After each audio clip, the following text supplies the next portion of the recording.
بسم اللہ الرحمن الرحیم۔ بیٹا آج میں نے آپ کو بتانا کہ ارکان اسلام کیا ہوتے ہیں، ٹھیک ہے؟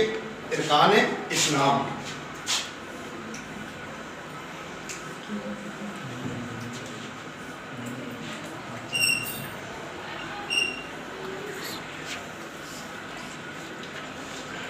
بیٹا بینگ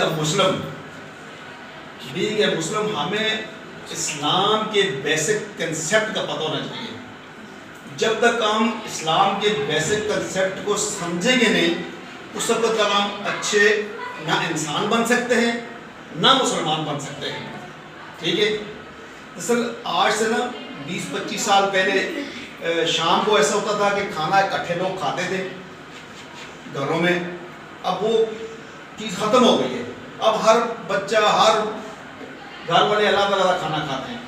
تو کھانا کھانے کے بعد عشاء کے بعد ایک نشست ہوتی تھی گھروں میں، اس میں نا جو بوڑھی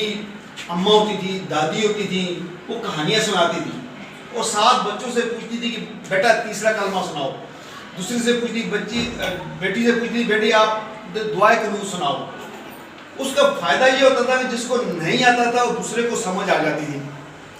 لیکن وہ چیز آج کل ختم ہو گئی۔ آپ دیکھتے ہیں کہ ہر کوئی دادا اپنا موبائل ہے، یہ موبائل جو میں اکثر کہتا ہوں طوفان بدتمیزی، حالانکہ طوفانی بدتمیزی ہے نہیں ہے، اس قوم نے طوفان بدتمیزی بنا دیا ہے۔ اب ہر بچے کے پاس آپ دیکھیں کھانا کھانے کے بعد ہر بچے کے پاس ایک کمرے میں بیٹھے ہوئے ہیں اور نہ کسی سے کوئی بات کرتا ہے نہ کسی سے کوئی سلام دعا کرتا ہے، اپنے اپنے موبائل پہ لگے ہوئے ہیں اور ہنس رہے ہیں، بس مسکرا رہے ہیں، کوئی واٹس ایپ پہ لگا ہوا ہے، کوئی فیس بک پہ لگا ہوا ہے۔ تو یہ چیزیں نا اب وہ ختم ہو گئی، نشست ختم ہو گئی ہے، جس کی وجہ سے ہمارے جو معاشرے میں نا وہ معاشرہ جو ہمارا ترقی کرنی تھی وہ ترقی کرنے کے بجائے تنزلی کا شکار ہو رہا ہے، کیونکہ وہ اچھی باتیں نہیں ہو رہی ہیں۔ پہلے بیٹھتے تھے بوڑھی اماں دادیاں جو ہیں، والدین جو ہوتے ہیں، وہ بتاتے تھے کیا وہ حضرت عمر رضی اللہ عنہ کی باتیں کریں، آؤ آپ کو میں بتاؤں ابوبکر صدیق رضی اللہ عنہ کون تھے، آؤ میں حضرت عمر رضی اللہ عنہ کے واقعات آپ کو سناؤں، ان کے بہادری کے، ان کے انصاف کے میں آپ کو قصے سناؤں۔ تو اس سے بچے میں موٹیویشن پیدا ہوتی ہے، بچہ موٹیویٹ ہوتا تھا، لیکن آج کل یہ چیزیں